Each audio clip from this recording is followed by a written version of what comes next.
Hello, I'm Donna Lowry, host for Georgia Public Broadcasting Lawmakers. Welcome to the Atlanta Press Club Loudermilk Young debate series from the studios of Georgia Public Broadcasting. This is the general election debate among candidates for governor. Let's meet the candidates for this debate. They are in alphabetical order. Stacey Abrams, a Democrat, is an attorney and former state legislator. Shane Hazel, a Libertarian, is a veteran and podcast host. Brian Kemp, a Republican, is the incumbent governor for the state of Georgia. Now let's meet our panelists. Jennifer Bellamy is an anchor for 11 Alive in Atlanta. Greg Bluestein is a political reporter for the Atlanta Journal-Constitution.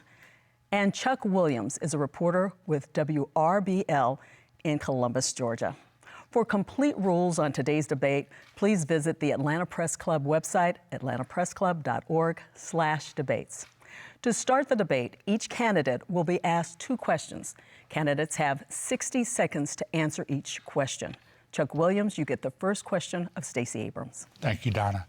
Ms. Abrams, public opinion polls in our state show support for the right to abortion, Medicaid expansion, and banning assault weapons. You are on the side of public opinion in each of these issues, yet you are behind in almost every poll.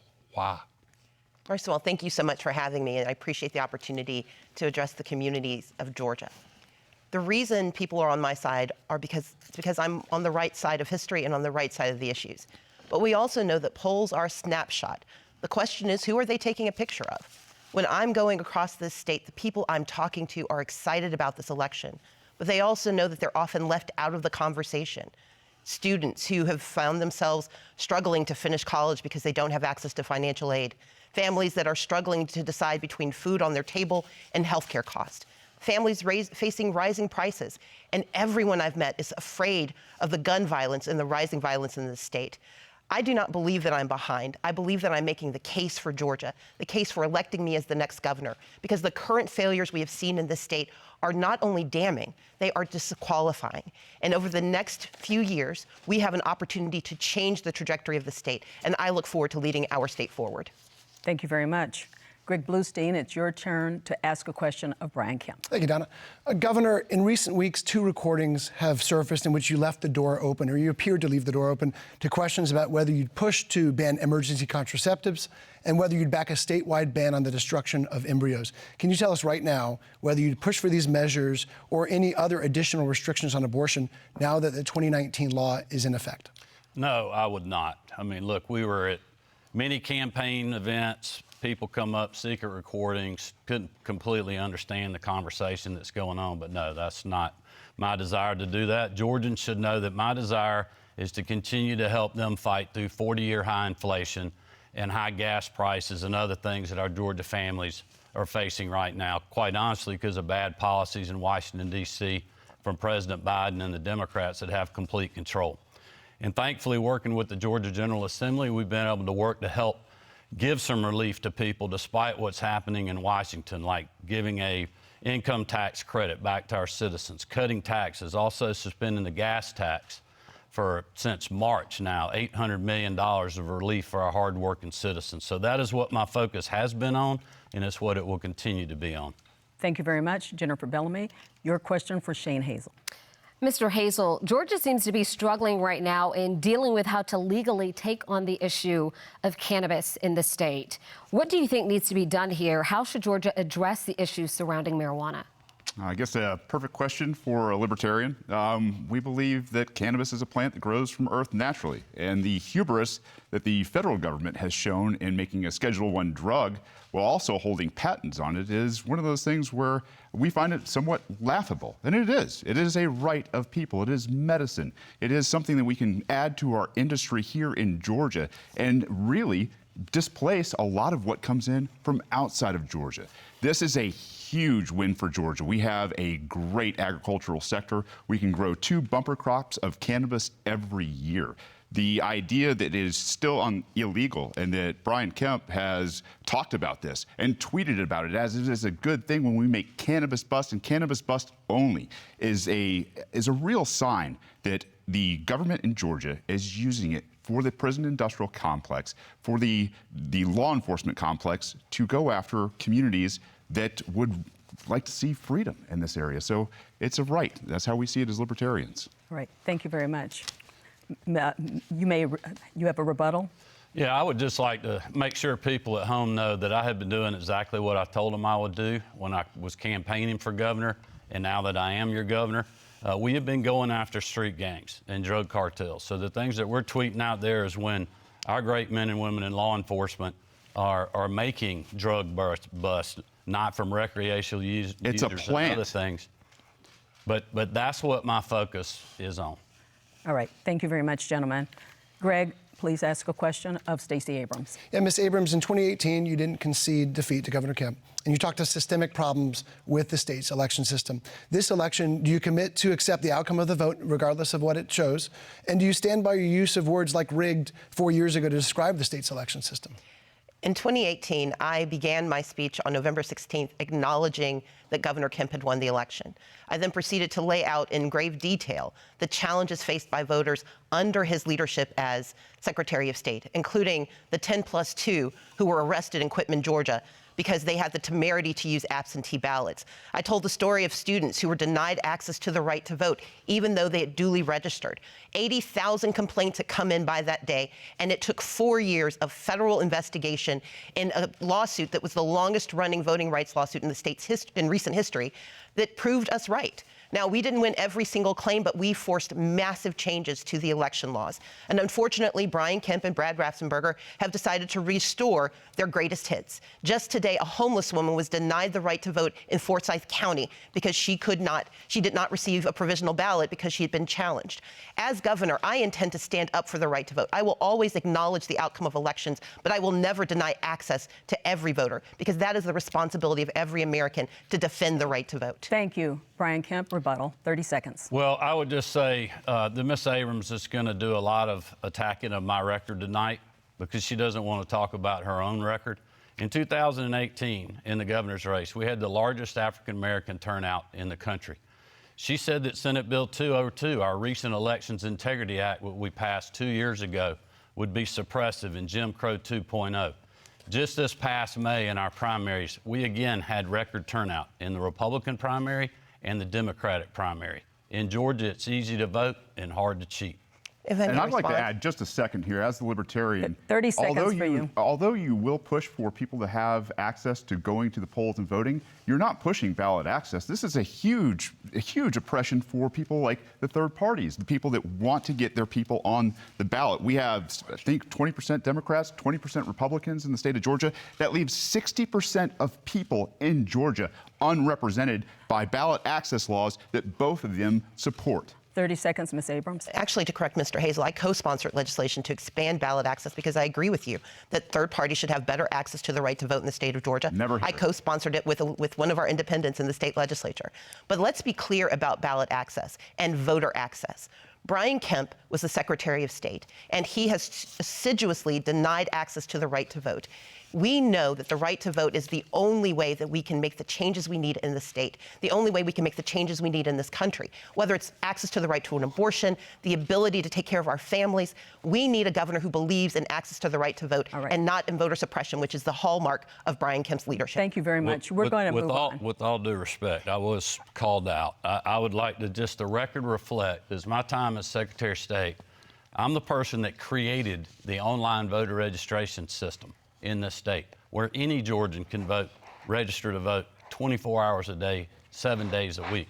So for someone to say that we have been suppressive in our state when we've seen turnout increase over the years, including with minorities like African Americans, Latinos, and others, is simply not true. And again, Ms. Abrams is going to lie about my record because she doesn't want to talk about her own. All right, we're going to move on here. And that's the case. We're going to move on here, Mr. Hazel. Jennifer, your question for Brian Kemp.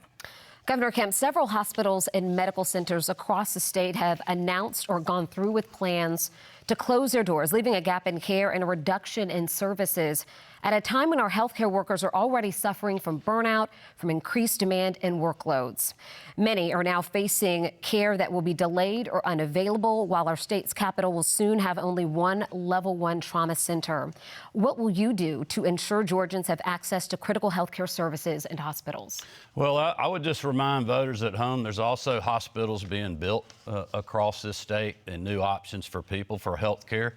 Look, the AMC situation was something that was thrown on a lot of political leaders, including me. But instead of complaining about it and doing the blame game, I went and worked with Fulton County, with DeKalb County, with Democrats to come up with a solution that put state resources into Grady to help make sure people have the access and the care that they need in our state. And I'm committed to continuing to do that in the future. All right. Shane, I'm sorry. Chuck, you get the final question to Shane Hazel. Thank you. Mr. Hazel, you ran for Congress in 2018. That was just 4 years ago. You ran as a Republican. You got less than 30% of the vote in the Republican primary.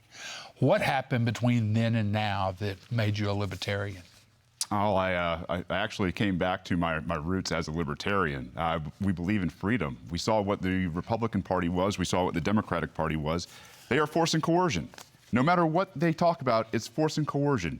Whether it's certificate of need for hospitals, whether it is taking guns away from law-abiding citizens, it is always force and coercion at the point of a gun from the Democrats and Republicans. To look at life through consent, the eyes that, hey, we can all have transactions. We do it every day in the private sector. 99.9% of us go throughout our day without raping people, without murdering people, without pointing guns at people to take their property. That is not what the government does under Republicans and Democrats, period. That's how I became a libertarian. This is why we're going to send this thing into a runoff. And if people were really looking for something to change, you'd vote libertarian. You'd send a message to both of these parties, because one of these people will most likely be the executive in a rigged system, that you want to be more free. Thank you. That concludes the first round of the debate. The candidates will now ask a question to each of their opponents. Candidates will have 30 seconds to ask the question, 60 seconds to respond, and the candidate who asks the questions will have 30 seconds for rebuttal. By random selection, Brian Kemp, you may ask the first question to Stacey Abrams. Well, thank you very much. As many people know, I have over 100 sheriffs endorsing my campaign, several of which are Democrats. And my question for Ms. Abrams tonight is how many sheriffs statewide have publicly endorsed your campaign? Mr. Kemp, what you are attempting to do is continue the lie that you've told so many times. I think you believe it's the truth. I support law enforcement and did so for 11 years, worked closely with the Sheriff's Association. I'm probably the only person standing here who's ever actually written a SOP for a police department when I was working for the city of Atlanta. But I have two brothers, one who has committed crimes, and I want his victims to be able to call the police and get the help they need, and I've always supported that right. But I have another brother who has faced being pulled over for driving while black when he was coming back from his job as a social worker. Unlike you, I don't have the luxury of relying on slogans to describe my position on public safety. I believe that we need safety and justice because I love both of my brothers. And like most Georgians, I lead a complicated life where we need access to help, but we also need to know that we are safe from racial violence. While you may not have had that experience, too many people I know have, and that is why I will always stand up for making certain that safety and justice are the conversations we're having in Georgia and the delivery we have as the next governor of Georgia. Thank you. 30 seconds, Mr. Kemp. Well, I would just tell people that, look, I support safety and justice, but Ms. Abrams refused to answer the question, so I'll let you know that the answer is zero. No sheriffs are endorsing her statewide because of her stances on wanting to defund the police, eliminate cash bail, and serving on the boards of organizations like the Margaret Casey Foundation that supports and gives grants to organizations that are promoting the defund the police movement.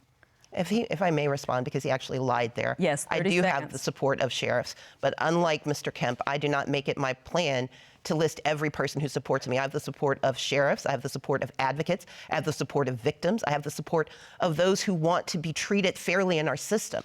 I have to have conversations with the entirety of Georgia. I don't have the luxury of being a part of a good old boys club where we don't focus on the needs of our people. And that is why my mission has been to put out very concrete plans explaining how I will serve justice, how I will serve safety, and how I will serve the citizens of the state of Georgia. 30 seconds, Brian Kemp. Well, look, I would just tell people, I know Ms. Abrams is upset and mad because these are things that she said. This is not me making this up. This is things that she said in interviews that she's done, and she's sitting on organizations that you can go look at the facts yourself. And that's why the men and women in law enforcement want a governor that is going to stand with them, who has been with them, not only to have their back, but also stand shoulder to shoulder on things like civil unrest and going after street gangs and human traffickers. Thank you very much.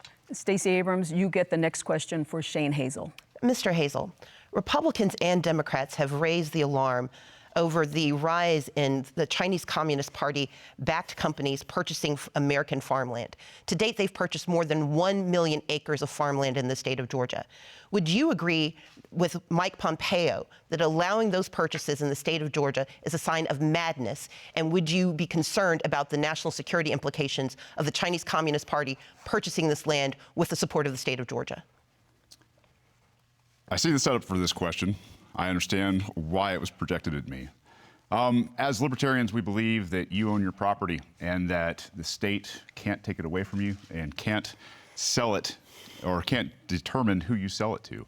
The CCP, obviously, which is going through its own internal unrest right now, I believe is probably purchasing this with things like central bank digital dollars and yuan, which are also coming down to a critical nature where people are in uprising in China. What we need to look at is how these purchases are being made. Are we accepting fiat, CCP yuan in Georgia as a actual currency? It's about as good as the US currency, the fiat currency that we're about to have hoisted on us in terms of a CBDC. I'm not going to tell you or anybody else as governor how or who to sell your property to.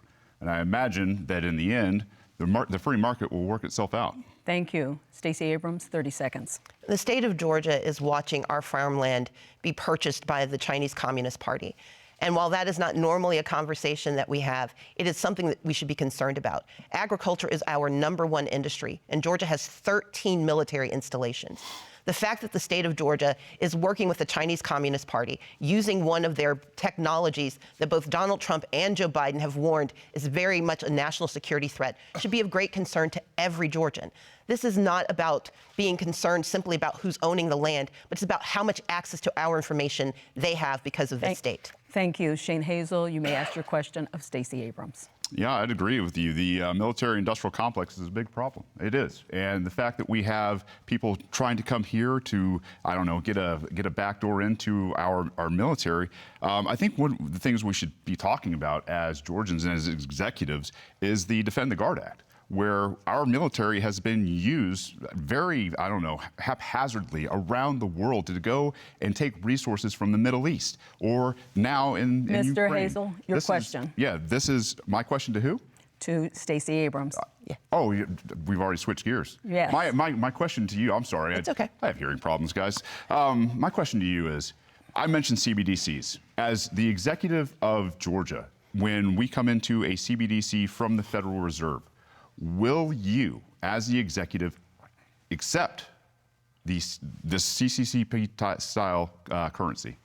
I believe that the conversation about currency is a complicated one. And part of the challenge we have is how this currency is transmitted, the very real security threats with digital currency, the hacking and mining of that digital currency should concern all Georgians.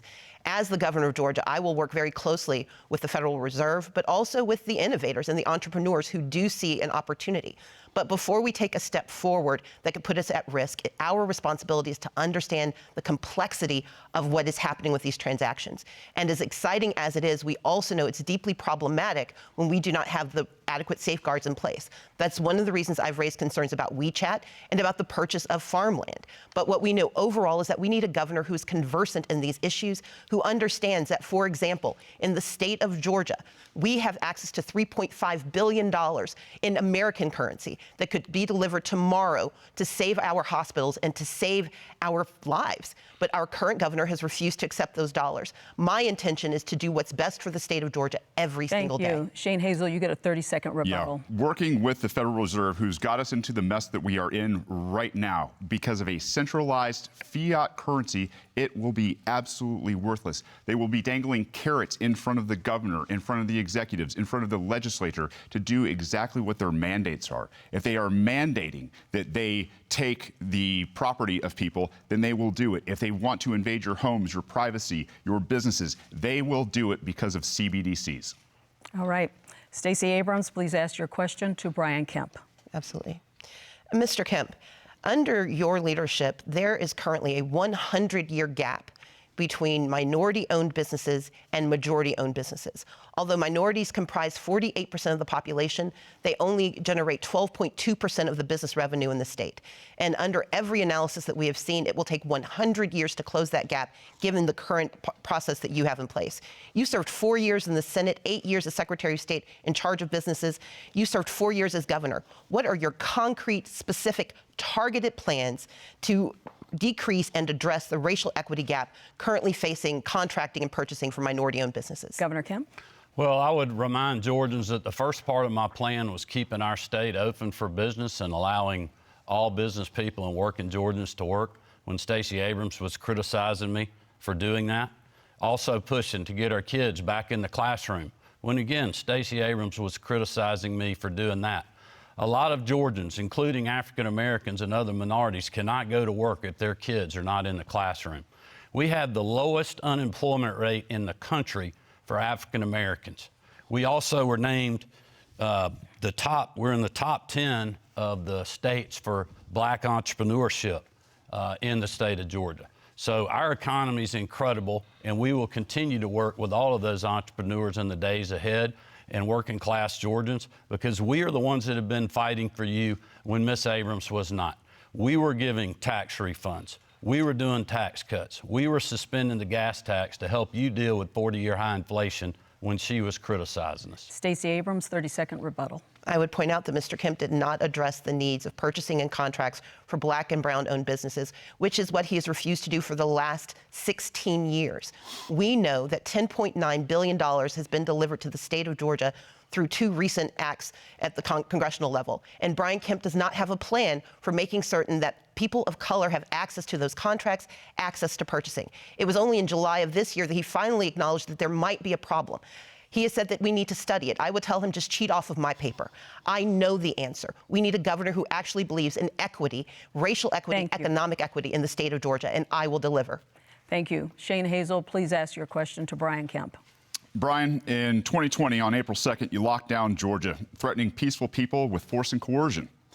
You called people in Georgia non-essential, and it killed millions of jobs. You bent the knee to Big Pharma and pushed a vaccine that was untested on people, and it has killed people. They have lost their loved ones. You've allowed bureaucracy to invade our businesses. And then you had the audacity to brag about record tax revenue. You want to say sorry to anybody? So is that a question, or? That is a question. Do you want to say sorry to anybody? Well, look, I'll be glad to talk about my record because obviously Mr. Hazel is gravely mistaken.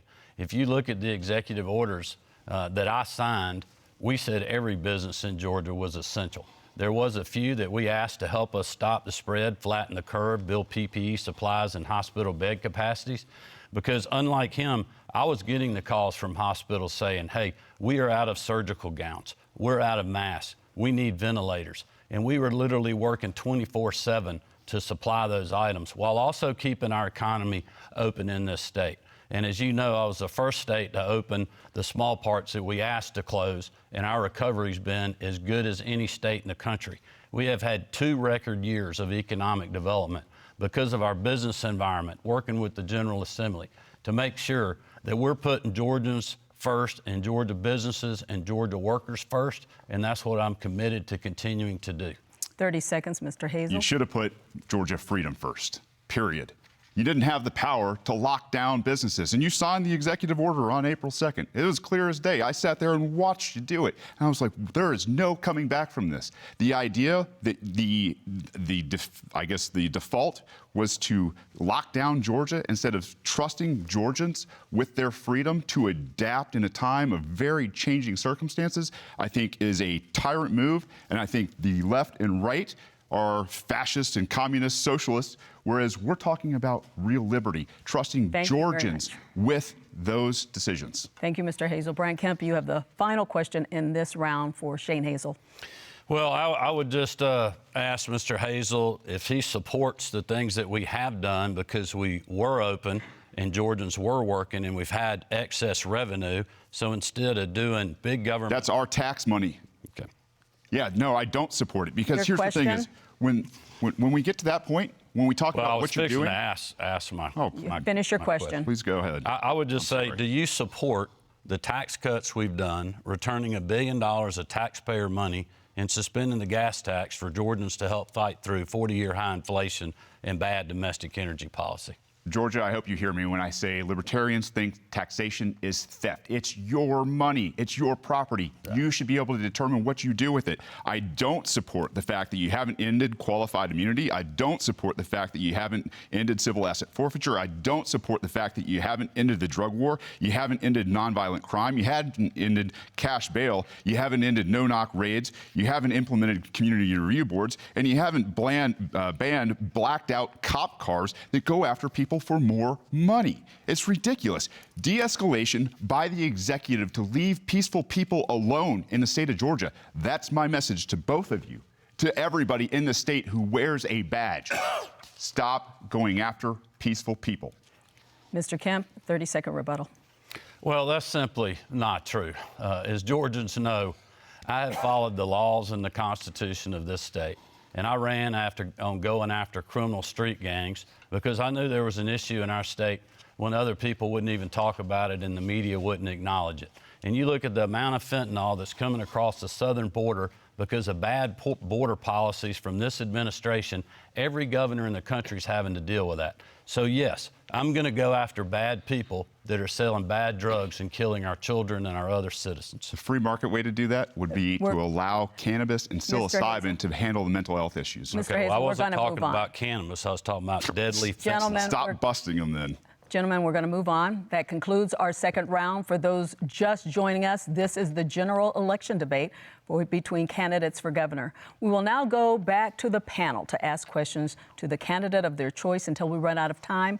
As a point of moderator privilege, I may also ask questions of the candidates, and I will determine when a rebuttal is appropriate. And I'm going to use that moderator privilege right away to ask some education questions. Mr. Kemp, if reelected, you've said you'll push for $65 million dedicated to fighting pandemic learning loss, hiring more counselors, and recruiting teachers to fill shortages. How do you respond to those who say you should have prioritized those academic-related issues over laws dealing with divisive concepts, parental laws, and obscene books in the past legislative session? Even those who were pushing for those laws in the end say they don't have much teeth. Well, look, we have been pushing for those things. You can talk to school superintendents around the state. We have worked with them really over the last year and a half, 2 years on learning loss. We've been working with our superintendents and other education groups. We passed 2 different pieces of legislation dealing with the teacher pipeline, which is getting more teachers into the system. Our plan is working with higher education, including our HBCUs and others, to make sure we're getting more of the right people and more of them in the classroom to help mentor our children. This is really just the next step in the process. We are funding K through 12 education in this state more than we ever have per pupil, ever. And that's coming off a recession during the middle of a global pandemic. This includes my promised teacher pay raise of $5,000 that we completed in my first full term, despite having to deal with 2 years of a global pandemic and a recession. So I think it's incredible what we've been doing, but make no mistake, we have more work to do, and I'm committed to doing that. Thank you. Shane Hazel, would you tell us your education plan? Yeah, it's to put it in the hands of the private sector. The government education system that came from Prussia in the 1700s has obviously failed Americans. We don't understand economics. We don't understand our civil culture. We don't understand a whole lot about what goes on behind the scenes in politics. The idea that we want to privatize everything as libertarians is good for education. Think about Walmart having a monopoly on force to teach your children. It's insane. The idea that we do this with a government has side effects. We see them on a daily basis. We need to get government out of education. We need to allow parents to seek out the best education for their kids. And we also believe that they have the responsibility to do so. So to help fix this nation, start here in Georgia, is get the government and the admin out of the classroom and get it out of our lives. Thank you. Ms. Abrams, in education, you propose a boost in teachers' pay, more state-paid preschool slots for lower-income children and their families, and more. If you win the governor's race, you'll likely have Republican majorities in both chambers. Given what we know about partisan divisions, how will you get your education proposals passed and funded? So let's begin with what my proposals are. Georgia is sitting on a $6.6 billion surplus. That's money that we have after we've paid every bill, after we've put 15% aside for a rainy day fund. That is money that after we've accounted for increases in population. And I want to invest it in our children and in our families, beginning with making certain that we have pre-K slots. We have 4-year-olds on a waiting list. I've never met a 4-year-old who waits to turn 5. But we can solve that problem with the money we have right now. We can also give an $11,000 pay raise to our teachers instead of a $5,000 pay raise on layaway. We can make certain that we are increasing access to the pipeline because teachers aren't in the pipeline because they can't make enough money to take care of themselves and their families. And that is why under this governor, we have a 67% retention rate. Any other CEO who lost more than 30% of their workforce would be fired. And that is why my plan is to use the resources we have today to plan for today and tomorrow. We've got the money, and we have economists in Georgia and national economists who have looked at my plan, and they say it works. Check my plan out at StaceyAbrams.com. Check my math. It works. Thank you. 30 seconds. Yeah, I'd just like to let people know that, look, my plan is to use the revenue that we have because we've been open. If Stacey Abrams had been your governor over the last 4 years, you wouldn't have that excess revenue because she wanted the state to stay locked down and criticize me when I opened it back up. We have, in fact, been using this revenue and will do so in the future to do another income tax refund and put the money back in your pocket. We're also going to do a property tax relief grant one time that helps you with rising property values and rising property taxes that the counties are not rolling back. Thank you very much. If I may respond, because 30 seconds. This is going to go back and forth between the Democrats and the Republicans. If they keep attacking each other, I'm going to say we've got to this as a move on. homeschooler, Ms. Abrams, property 30 tax seconds. For Mr. Hazel, we've got to move on. We're not going to be excluded from this. I'm not excluding you, but he did refer to her, so we are going to have her speak first. You're going to take money and property from people that don't even attend your schools because they don't Mr. agree Hazel, with them. we want to move on. Ms. Abrams? I want to point out 3 things that were inaccurate. One, I urged caution because any leader should privilege the lives of those they serve. 38,000 people died in Georgia. We have one county where 1 in every 100 Hancock County residents perished under this governor. And so, yes, I urged caution. But I also urge good math. We have the money in our accounts to do what is right. Money not delivered by Brian Kemp, money delivered by federal Democrats, and money that is delivered by hardworking Georgians who have generated the surplus, and they deserve investments in their lives. And the income taxes that we keep hearing about, 50,000 people are getting $500 million. The rest of us are going to see $193. Thank you. That is not a good return on investment. Shane Hazel, 30 seconds, please. It's and then we have stolen money. to move on. All of it's stolen money from people who have property. The fact that we have property tax in America has got to be one of the most un-American things I've ever heard of. There are a lot of us at homeschool because we don't believe in the government school system, and we are still fleeced every year to the tune of thousands and thousands of dollars to pay for a broken school system that we don't agree with. That's both of you guys. I'm sorry. With all due respect, Ms. Abrams called me out again. All right. About these 30 seconds, and then we really are going to move on. But the federal money that we're able to use right now and spend is because our state was open, and we didn't have to use this federal money to backfill state revenues, which has put us in an incredible position to move forward in our state. Mr. Kemp, we're one of several states that have had the same exact experience. It is disingenuous to claim and not having a done this on your conversation. own. We're going to move on. It's the people's We're- money. We're going to move on, gentlemen, and Ms. Abrams. Greg Bluestein, you have the next question. Ms. Abrams, I'm going to go back to one of Donna's underlying questions, which is the how issue. Absolutely. You've staked out dozens of policy proposals that would have to win approval from lawmakers, including Medicaid expansion, including several of the proposals you outlined here today. But it's highly likely the legislature will remain in Republican control. How are you going to win approval of these measures when in the face of staunch Republican opposition?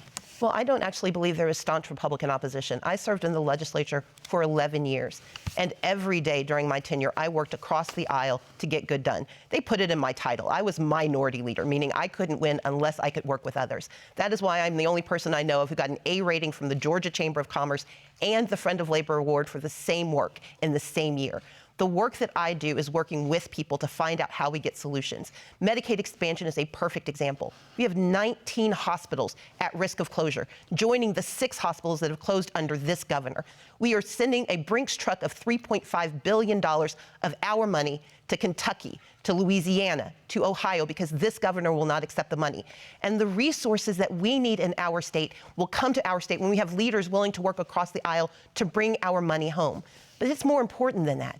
It's about how do we take care of our families? How do we make certain that we're addressing high housing prices? How do we tackle the issue of gun violence? How do we support our freedoms and protect our people? And we need a governor who can do the math, but also do the morality of making sure we take care of every single Georgian. Thank you, Ms. Abrams. Governor Kemp, you have 30 seconds. Well, I would just say that one way we deal with gun violence is to take the bad people that are doing the shootings and lock them up and not in cash bail like Ms. Abrams wants to do. But listen, she's also said that the silver bullet on health care is Medicaid expansion, adding 650,000 people. Well, there's been 600,000 people added to the Medicaid roll since I become governor. And the problem is it's a broken government program that she wants the government decide your health care that will also kick 200,000 private citizens off their private sector health care. Thank you. If I may respond. 30-second rebuttal. Just Wait, talk about he this called just for her a name. second. Ms. Abrams, you have a 30-second rebuttal. This is ridiculous. Number one, Medicaid expansion will allow 500,000 Georgians who are working people to get access to health care. That is a good thing in a state where we have people dying every day from cancer, from issues with health, issues with diabetes, issues with heart disease. But number two, the 600,000 people that he references who are on Medicaid, they are put there because of the public health emergency. And when that ends, they will lose health care, which will add more people who are on the streets unable to get health care.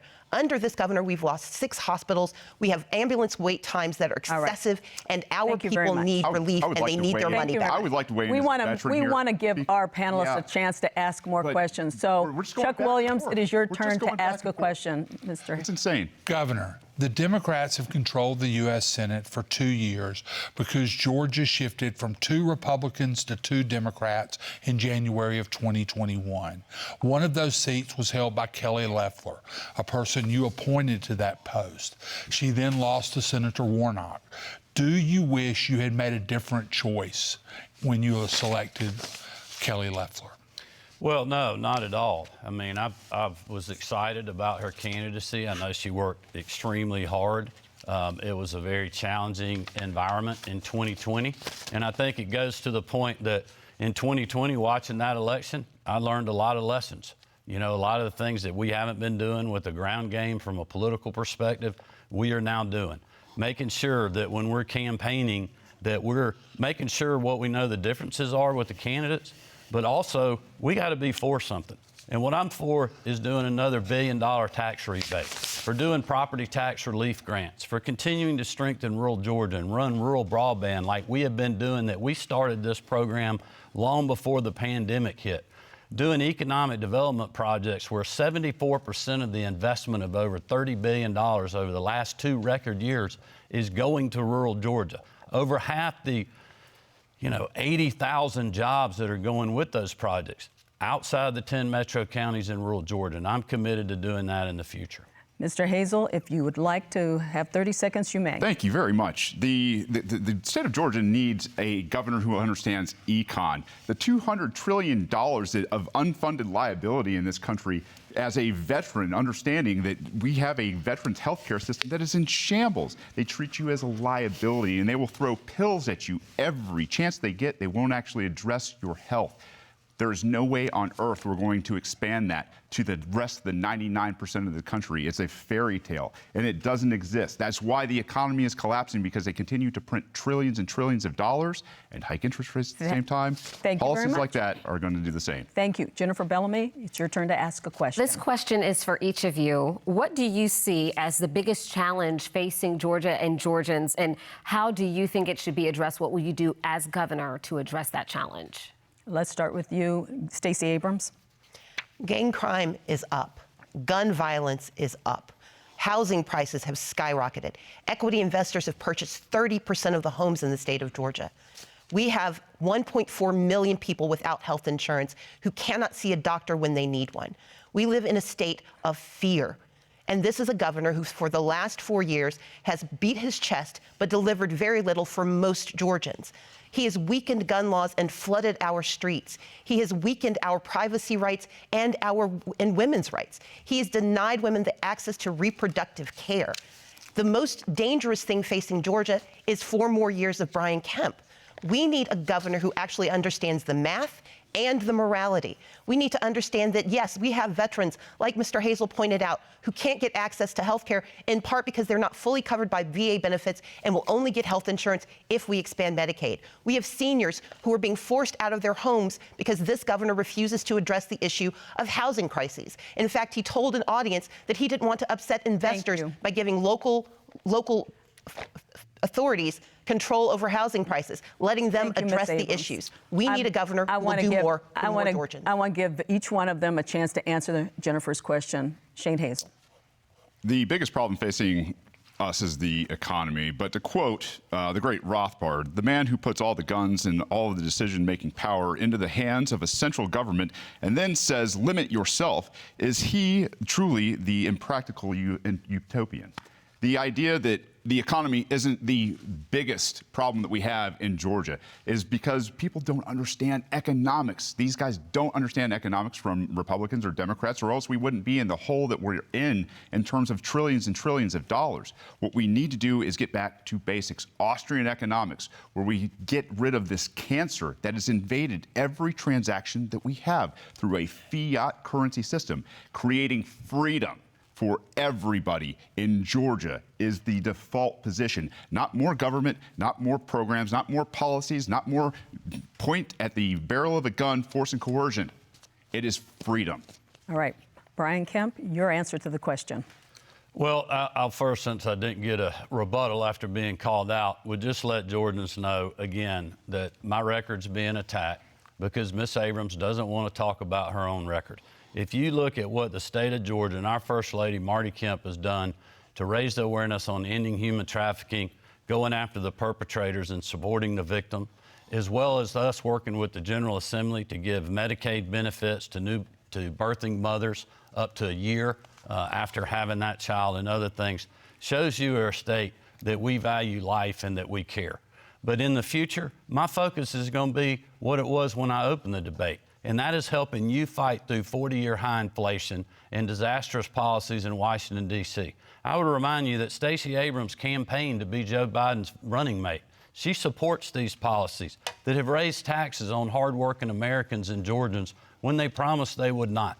We're working with the General Assembly to help you fight through that by suspending the gas tax and giving your money back Thank you put very in your much. pocket. Thank you very much. Greg, your next question. Governor, I want to stay with you and talk about something that just came up in the last exchange a little bit.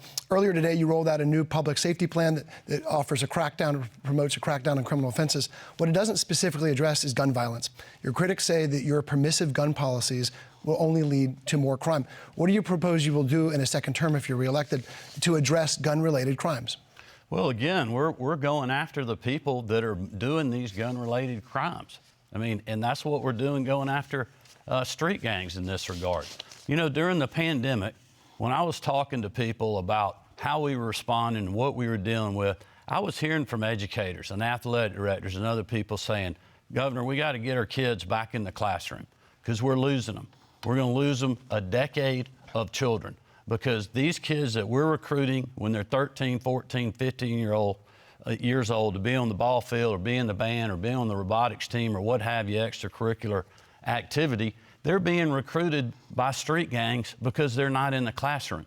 So those are the kind of things that we are focused on to make sure that these kids are under the right environment. And my new public safety plan is stiffening penalties for gang members that are recruiting our children. And I believe that most Georgians support that, and I'm committed to working with all law enforcement to make a dent there. Thank you. Chuck Williams. This is for Governor Kemp and Ms. Abrams. Columbus, Macon, Atlanta, and other communities have benefited from a Georgia State Patrol task force that has helped augment police coverage in those cities and some others over the last year.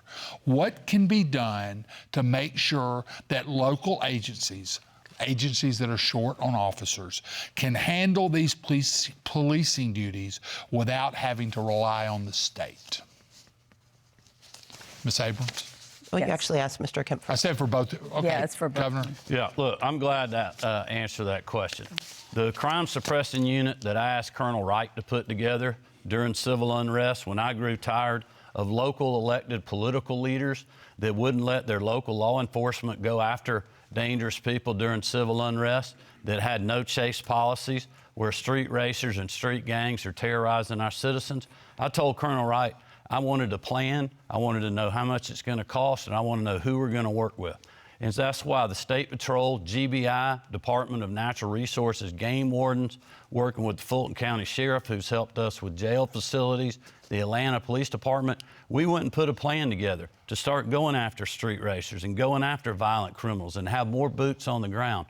We've done the same thing in Columbus, we've done it in Macon, we've done it in Savannah, and we'll do it wherever we're needed. This is not our job. We're using funds from the governor's emergency fund to help pay for these dollars. And thankfully, the General Assembly supports that because we've been in the fight when others were not. Thank you. Ms. Abrams.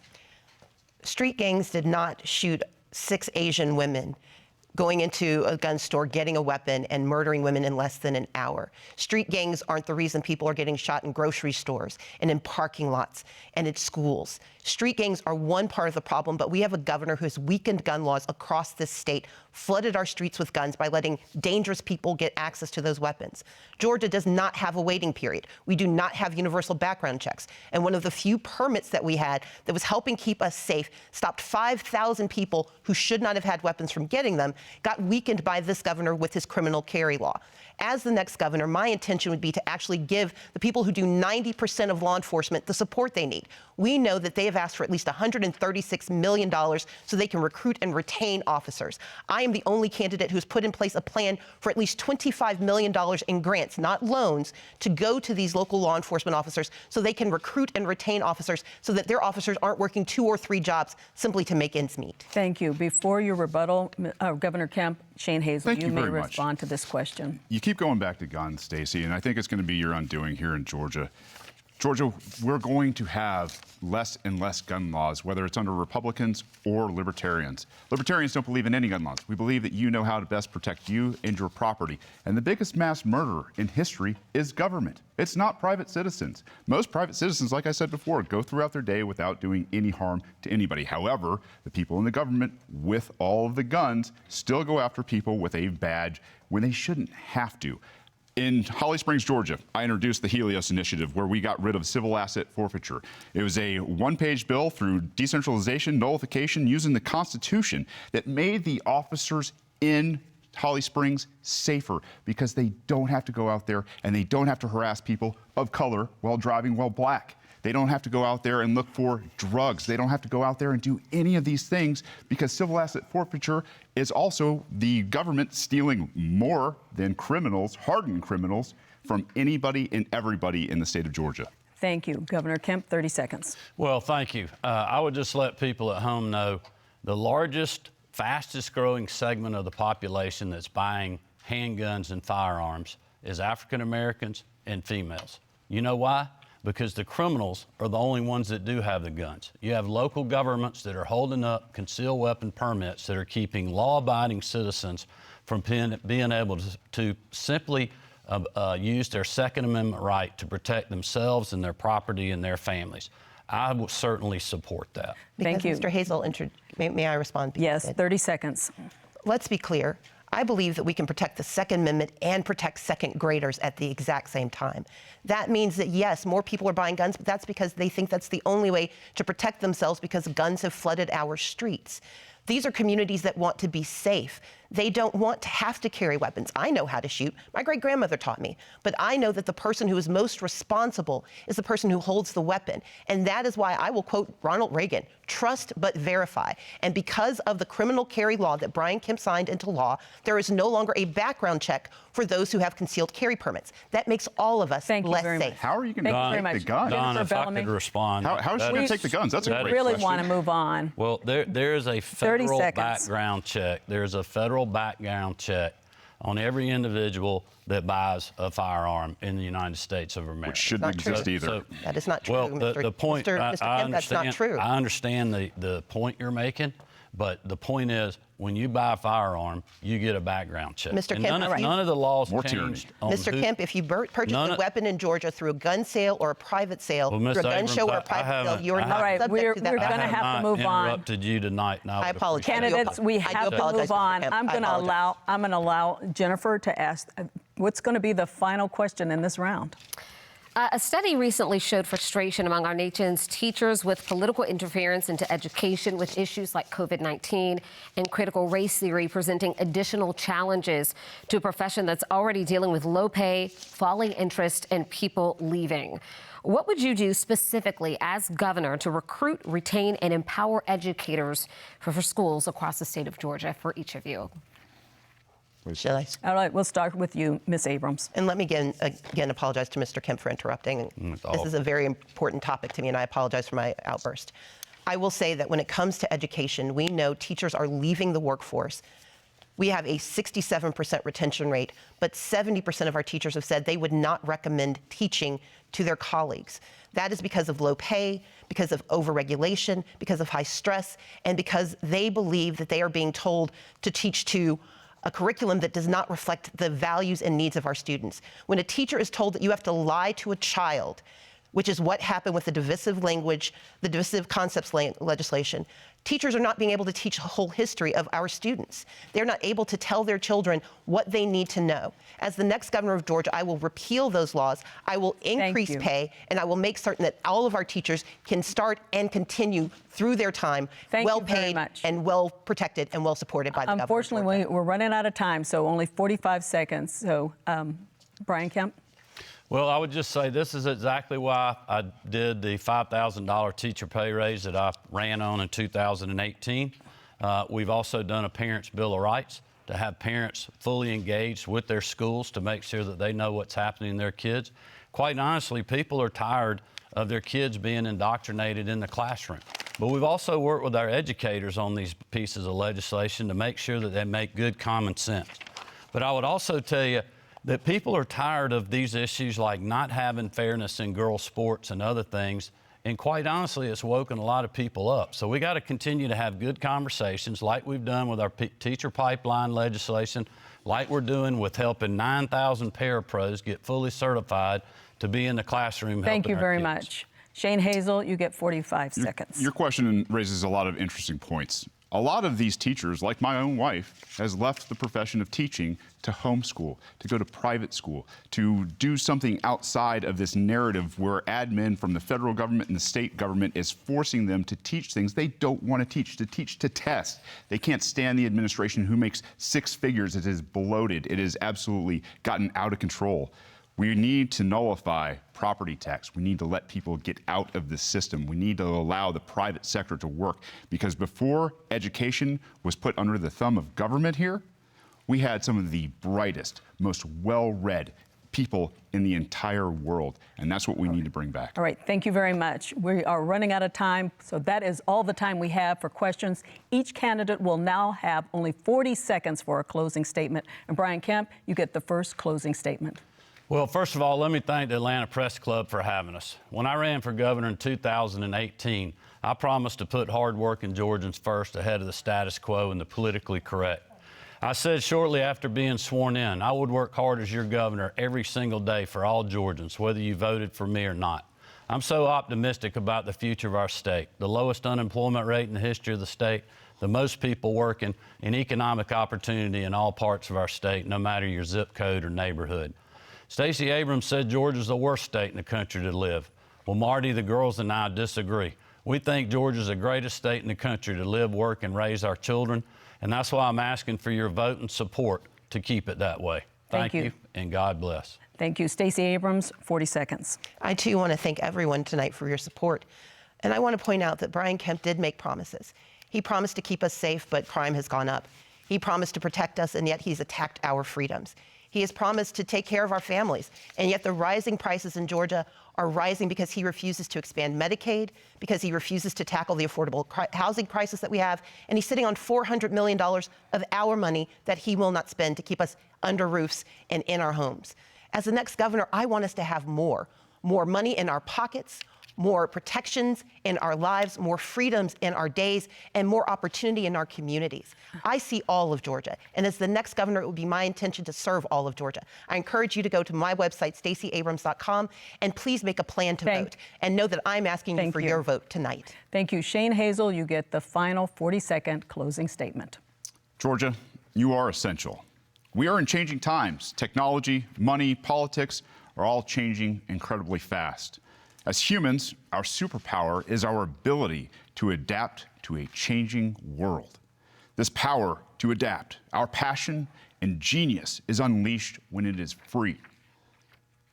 Free from tax, free from government and their lockdowns, free from government mandates, and free from force and coercion.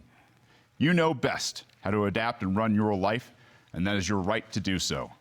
It is time peaceful people were free to take on the challenges we face.